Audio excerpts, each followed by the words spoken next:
प्राचीन उज्जैनी नगरी में न्यायप्रिय और पराक्रमी राजा विक्रमादित्य का शासन था। उनकी वीरता और धर्मनिष्ठा के किस्से दूर दूर तक प्रसिद्ध थे। एक दिन आधी रात को महल के द्वार पर एक सन्यासी आ पहुंचा। उसका रूप बड़ा रहस्यमयी था। लंबी जटाएं, अंगार जैसी लाल आंखें और हाथ में रुद्राक्ष की माला। वह बोला, राजन, यदि आप सचमुच धर्म और सत्य के रक्षक हैं तो मेरे लिए एक काम करना होगा। श्मशान में एक पीपल के वृक्ष पर उल्टा लटकता हुआ एक प्रेत है। वही मेरा साधना सामग्री है। आप उसे मेरे पास ले आए। राजा विक्रमादित्य ने बिना संकोच सहमति दे दी। रात्रि का समय था। चारों ओर अंधकार और श्मशान में फैली भयावह निस्तब्धता। राजा तलवार और दीपक लेकर वहां पहुंचे। पीपल के पेड़ पर उन्होंने देखा, एक विचित्र वेताल उल्टा लटका हुआ था। राजा ने साहस जुटाया और बेताल को अपने कंधे पर डाल लिया। लेकिन जैसे ही वे आगे बढ़े, बेताल ने एक कर्कश हंसी के साथ कहा, राजन, तुम मुझे बार बार पकड़ोगे तो मैं भाग भी जाऊंगा और हर बार रास्ते में तुम्हें एक कहानी सुनाऊंगा। परंतु ध्यान रहे, कहानी के अंत में यदि तुमने मुंह खोलकर उत्तर दिया तो मैं फिर पेड़ पर लौट जाऊंगा। राजा मौन रहे। तभी बेताल ने अपनी पहली कथा आरंभ की। बेताल राजा विक्रमादित्य के कंधे पर लेटा और रहस्यमयी आवाज में बोला, सुनो राजन, एक नगर था धवलपुर। वहां के राजा की एक कन्या थी। नाम था मृणालिनी। वह रूपवती तो थी ही, साथ ही बुद्धि और साहस में भी अद्वितीय थी। राजा ने उसका स्वयंवर रचा। दूर दूर से राजकुमार आए। एक था वीरेंद्र, जो अद्भुत तलवारबाज था। दूसरा था धनपाल, जो अपार धन का स्वामी था। और तीसरा था ज्ञानेश्वर, जो शास्त्रों और विद्या का महासागर था। स्वयंवर में कन्या ने तीनों को देखकर कहा, इनमें से कोई भी मेरे लिए उपयुक्त नहीं है, क्योंकि वीरता अकेले काम नहीं आती। धन क्षणभंगुर है और ज्ञान बिना कर्म अधूरा है। राजा हैरान रह गया। लेकिन तभी भाग्य ने अजीब करवट ली। कन्या अचानक अस्वस्थ हुई और कुछ दिनों बाद देह त्याग दी। तीनों वरों ने अपने अपने तरीके से उसकी स्मृति को संजोया। वीरेंद्र ने उसकी चिता के पास खड़े होकर प्रण किया कि वह उसकी रक्षा करेगा, चाहे प्राण क्यों न देने पड़े। धनपाल ने उसके अवशेषों के लिए भव्य मंदिर बनवाया और ज्ञानेश्वर ने गूढ़ विद्या से उसे पुनः जीवित करने का उपाय खोज निकाला। वर्षों बाद जब वह विद्या सफल हुई और कन्या पुनः जीवन में लौटी, तो प्रश्न उठा कि सच्चा वर कौन है? वीरता से रक्षा करने वाला, धन से मंदिर बनाने वाला, या विद्या से जीवन देने वाला? बेताल ने ठहाका लगाया, बोला, तो बताओ राजन, न्यायप्रिय विक्रमादित्य, मृणालिनी का सच्चा पति किसे माना जाए? यदि तुम जानते हुए भी मौन रहे तो तुम्हारा सिर फट जाएगा। बेताल चुप हो गया और श्मशान की निस्तब्धता में केवल हवा की सनसनाहट सुनाई देने लगी। राजा विक्रमादित्य गहरी सोच में डूब गए। आगे जानने के लिए कि विक्रमादित्य ने क्या उत्तर दिया और उसके बाद क्या हुआ, भाग 3 में जारी रहेगी। श्मशान की भयावह निस्तब्धता के बीच बेताल के सवाल ने वातावरण और भी भारी कर दिया। राजा विक्रमादित्य कुछ क्षण मौन रहे, फिर दृढ़ स्वर में बोले, बेताल, कन्या का सच्चा पति वह नहीं हो सकता जिसने केवल उसकी चिता की रक्षा की, क्योंकि वह कर्तव्य किसी भी मित्र या सेवक का हो सकता था। न ही वह जिसने धन से मंदिर बनाया, क्योंकि धन से कोई भी स्मारक खड़ा किया जा सकता है। सच्चा वर वही है जिसने अपने ज्ञान और तप से उसे पुनः जीवन दिया। जीवन से बढ़कर कोई उपहार नहीं। अतः कन्या का पति ज्ञानेश्वर ही होना चाहिए। बेताल जोर से हंस पड़ा। हा हा हा, राजन, तुम सचमुच बुद्धिमान हो। लेकिन तुमसे कहा था ना, जैसे ही तुम मुंह खोलोगे मैं फिर से भाग जाऊंगा। इतना कहकर बेताल पलक झपकते ही राजा के कंधे से फिसल गया और हवा में उड़कर वापस उसी पीपल के पेड़ पर जा लटका। बेताल ने आंखें मटकाईं और बोला, वाह राजन, तुम हार मानने वाले नहीं लगते। अच्छा, अगर मुझे फिर से ले जाना है तो अगली कथा भी सुननी होगी, लेकिन सावधान, इस बार प्रश्न और कठिन होगा, और यदि तुम गलत उत्तर दोगे तो केवल मैं ही नहीं, तुम्हारा भाग्य भी हंस पड़ेगा। राजा ने एक गहरी सांस ली और बिना कुछ बोले बेताल को फिर कंधे पर उठा लिया।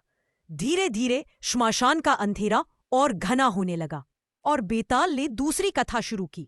बेताल फिर से राजा विक्रमादित्य के कंधे पर बैठ गया और बोला, राजन, अब सुनो मेरी अगली कथा।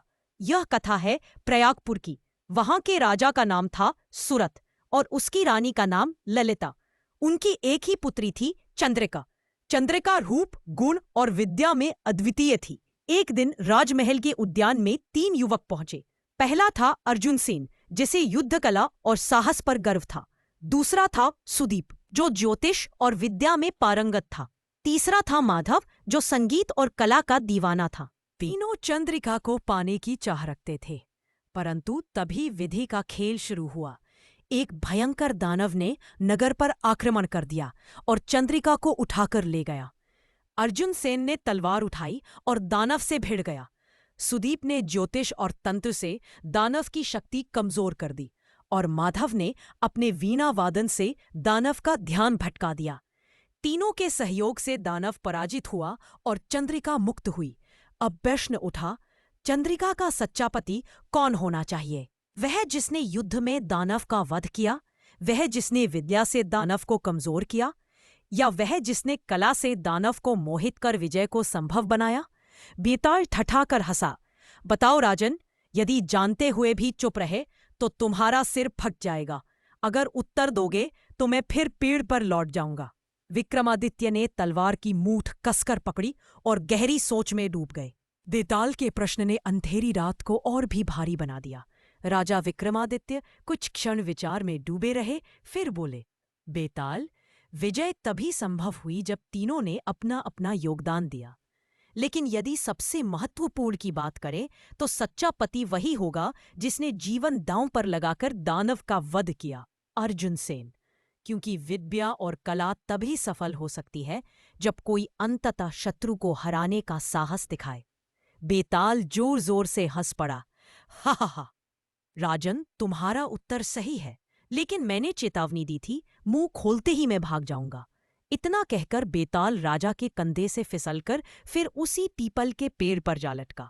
राजा विक्रमादित्य बिना विचलित हुए फिर उसकी ओर बढ़े और बोले, बेताल, चाहे तू 100 बार भागे, मैं तुझे हर बार पकड़ूंगा। बेताल मुस्कुराया और रहस्यमय आवाज में बोला, तो तैयार हो जाओ राजन, अब मेरी तीसरी कथा सुनने के लिए। यह कथा तुम्हारे धैर्य और न्याय बुद्धि की असली परीक्षा लेगी। चारों ओर श्मशान की हवाएं और तेज हो गई और बेताल ने अगली विचित्र कहानी शुरू की। बेताल फिर से राजा विक्रमादित्य के कंधे पर लेटा और बोला, राजन, सुनो मेरी अगली कथा। यह कथा है कनकपुर नामक नगर की। वहां का राजा धर्मराज बड़ा न्यायप्रिय था। उसके 2 मंत्री थे। पहला मंत्री सत्यपाल, जो कानून की कठोरता पर विश्वास रखता था। दूसरा मंत्री दयालु, जो करुणा और क्षमा को सबसे बड़ा धर्म मानता था। एक दिन नगर में एक व्यापारी पकड़ा गया। उस पर आरोप था कि उसने मंदिर का धन चुरा लिया। लोगों का गुस्सा बढ़ गया और वे चाहते थे कि व्यापारी को कठोर दंड मिले। राजा ने दोनों मंत्रियों से न्याय करने को कहा। सत्यपाल बोला, चोरी सबसे बड़ा अपराध है, धर्म की रक्षा के लिए इसे मृत्युदंड दिया जाए। दयालु बोला, राजन, हो सकता है यह अपराध मजबूरी में हुआ हो, इसे मौका दिया जाए, दंड कम हो और जीवन बख्श दिया जाए। राजा उलझ गया। कानून की कठोरता और दया दोनों ही महत्वपूर्ण थे, लेकिन अंतिम निर्णय किसका सही माना जाए? इतना कहकर बेताल ठहाका मारकर हंसा। बताओ राजन, कौन सा मंत्री सच्चा न्यायप्रिय है? यदि जानते हुए भी चुप रहे तो तुम्हारा सिर फट जाएगा। श्मशान की ठंडी हवा।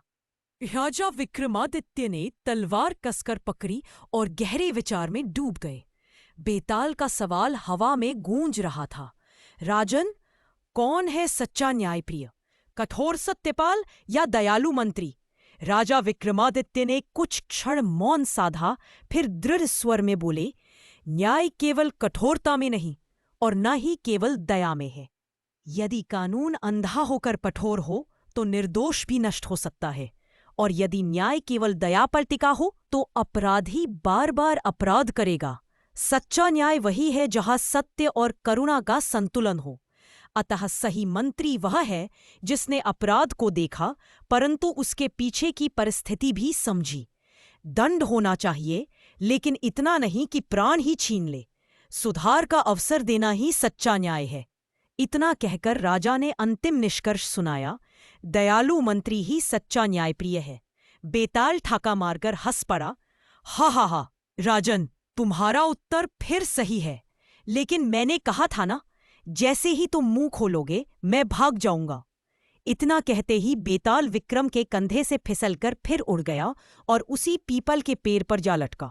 लेकिन इस बार वो चुप न रहा। उसने पेड़ से उल्टा लटकते हुए रहस्यमयी स्वर में कहा, वाह राजन, तुम बार बार जीत रहे हो, लेकिन याद रखना, आखिर में तुम्हारी बुद्धि भी परखी जाएगी।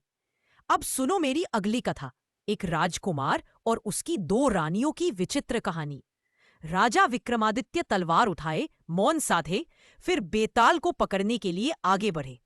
बेताल राजा के कंधे पर लेटा और धीमे स्वर में बोला, सुनो राजन, यह कहानी है सोमनगरी की। वहां का राजकुमार नरेंद्र था, बहुत ही पराक्रमी और उदार। उसकी 2 पत्नियां थीं। पहली रानी सुरभि, शांत, धैर्यशील और धर्मपरायण। दूसरी रानी ललिता, चंचल, सुंदर और हृदय से कोमल। कुछ वर्षों बाद राजमहल में एक घटना घटी। ललिता ने एक पुत्र को जन्म दिया, पर संयोग देखो, बच्चे का पालन पोषण सुरभि के हाथों हुआ। वह बच्चे को मां की तरह पालने लगी, रात दिन उसकी देखभाल करती। समय बीता, बच्चा बड़ा हुआ और जब वह 5 वर्ष का हुआ तो प्रश्न उठा, बच्चा किसका है? जिसने उसे जन्म दिया, ललिता, या जिसने उसे मां की तरह पाला पोसा, सुरभि? दरबार में बड़ा विवाद छिड़ गया।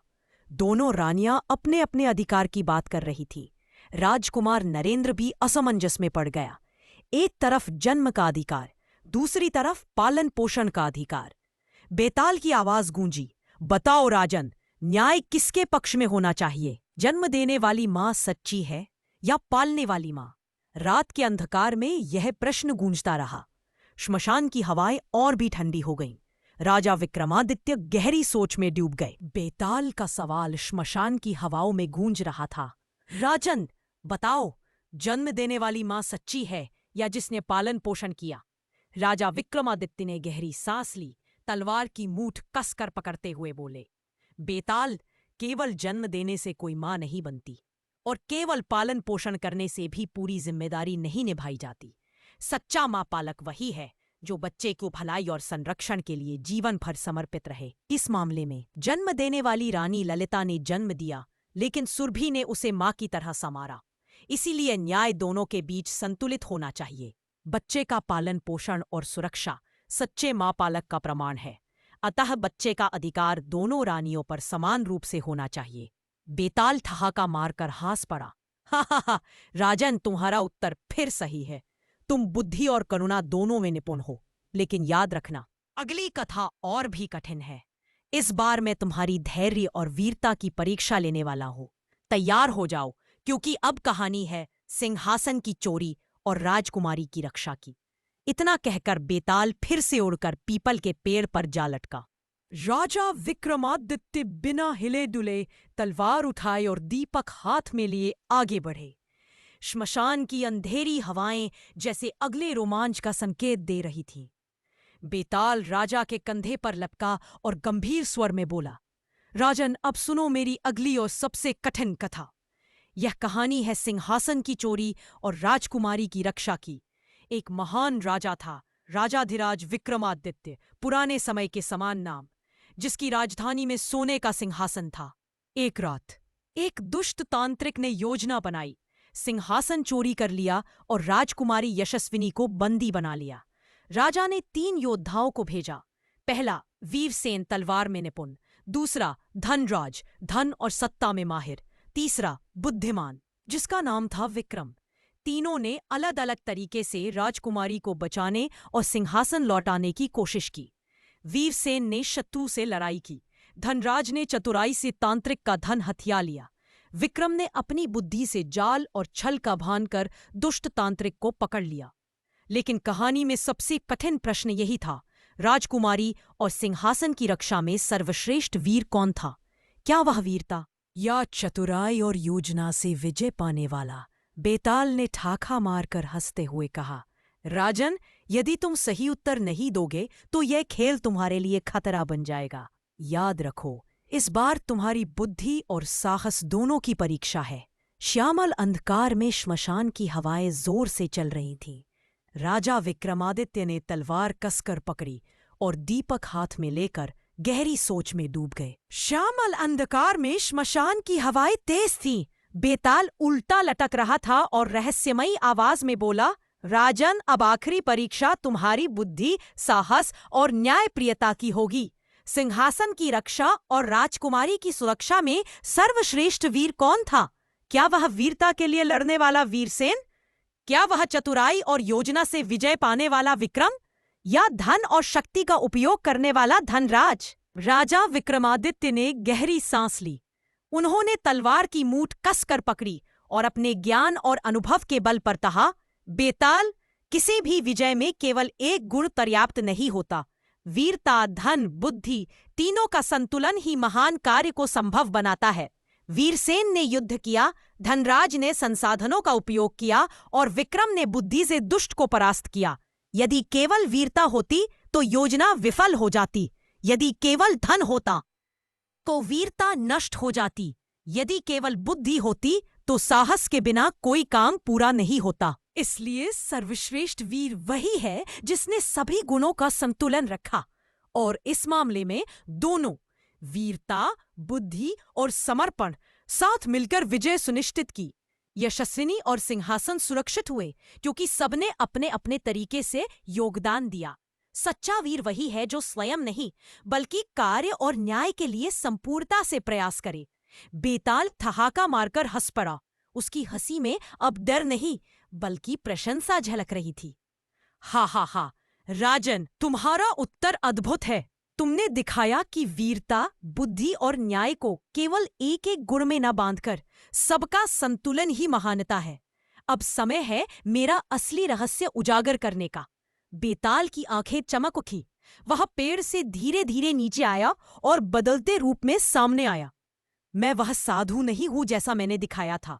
मैं वास्तव में एक दुष्ट तांत्रिक था जिसने अनगिनत राजाओं और नगरों को भ्रमित किया। लेकिन तुम्हारे न्याय, बुद्धि और साहस ने मुझे हर बार मात दी। आज मैं अपना अभिशाप और छल छोड़ देता हूं और अमर सत्य को स्वीकार करता हूं। तुम्हारी विजय, विक्रमादित्य, न केवल नगरों की रक्षा है बल्कि धर्म और न्याय की। बेताल धीरे धीरे हवा में उड़ गया और अदृश्य हो गया। राजा विक्रमादित्य शांति और संतोष के साथ श्मशान से लौटे। उनकी ख्याति उज्जैनी से परे फैल गई। धैर्य, बुद्धि और साहस से जितना महत्वपूर्ण न्याय है वही असली वीरता है।